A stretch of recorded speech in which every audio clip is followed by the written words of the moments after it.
ฟ้าห่างความสิวิไลอยู่ถึง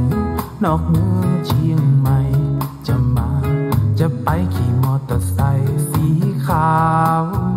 เบื่อเมืองใหญ่มาอยู่ทุ่งมาเก็บผักบุ้งแตกกระบุ้งใส่ข้าวค่ำคืนนั่งดูเดือนดาวจุดเทียนกินเหล้าเมาเหล้าอ่านบทกวีมีความฝันเป็นพักษาหารมีความเกียรติคร้านเป็นคุณงามความดี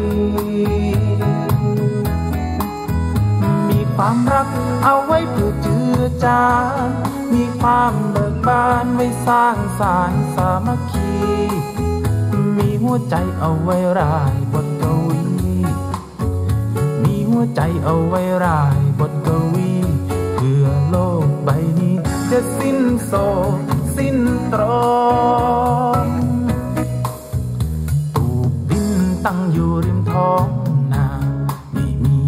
ปัญหาเข้ามาไต่ตองค่ำคืนก็มีเร่ไร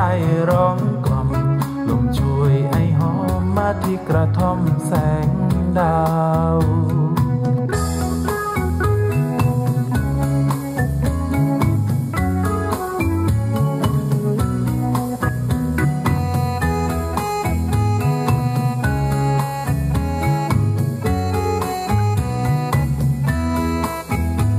แสงใด